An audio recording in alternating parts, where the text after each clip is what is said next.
A student in Iceland has created this ingenious invention, and it could help save the planet. Humans are exacting a growing toll on the environment. Increasingly, there's a need to come up with sustainable ways to ensure we don't destroy the planet for future generations. To that end, one Icelandic student may have invented a game-changing technology.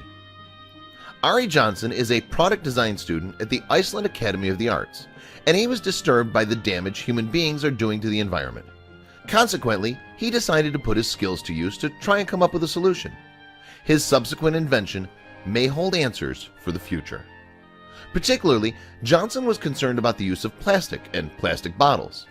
He said, "I read that 50% of plastic is used once and then thrown away. So I feel there's an urgent need to find ways to replace some of the unreal amounts of plastic we make, use, and throw away each day." Johnson has a point. According to latest estimates, annual sales of plastic bottles will top $500 billion by 2020. Furthermore, the situation is being made worse as developing countries such as China begin to use more and match the consumption of the Western world. He was quick to recognize that there have been efforts to switch to reusable bottles. However, people's habits have been slow to change, and most plastic bottles are single-use.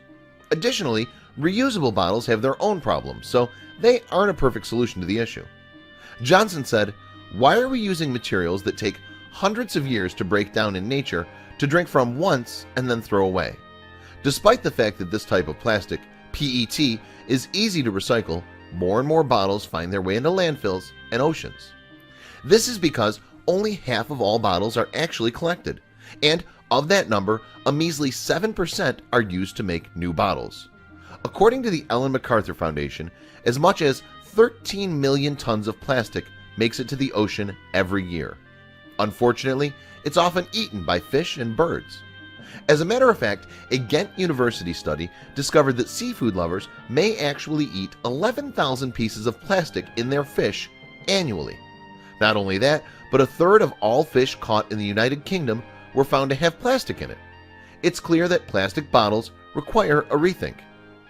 Famous yachtswoman Dame Ellen MacArthur said, "Shifting to a real circular economy for plastics is a massive opportunity to close the loop, save billions of dollars, and decouple plastics production from fossil fuel consumption."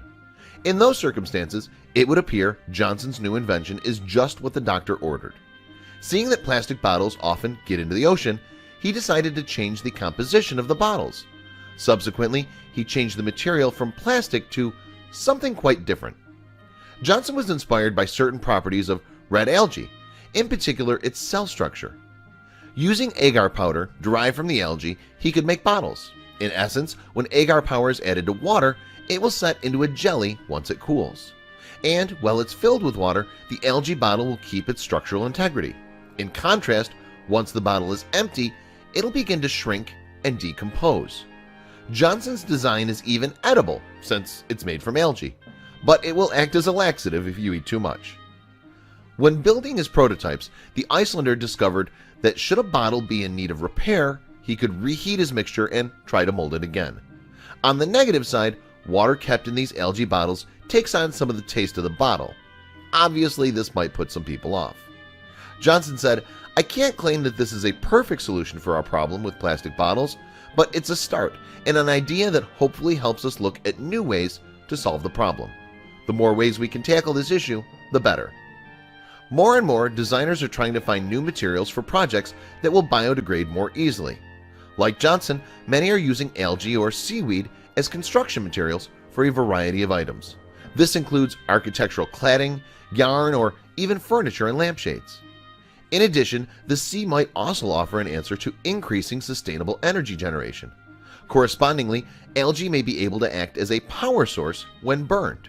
Due to its low requirements for growth, it has a much smaller carbon footprint than other potential biofuels. The practice of farming algae is known as algiculture. As an illustration, algae can be grown using wastewater and is totally biodegradable. Although the energy is extracted from algae through burning, it only releases CO2 that it has absorbed recently, so it doesn't add to the overall levels in the atmosphere. Due to algae's very high yields, it can produce a large amount of fuel using only a small area.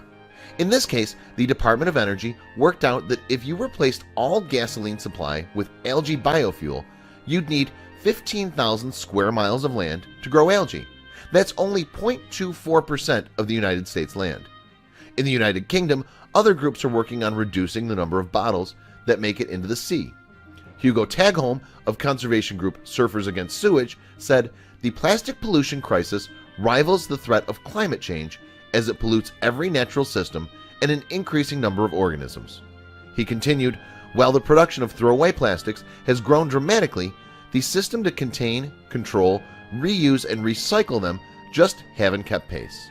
To this end, the group is trying to introduce a refund deposit scheme for plastic bottles to encourage recycling. Please share this video with your friends below.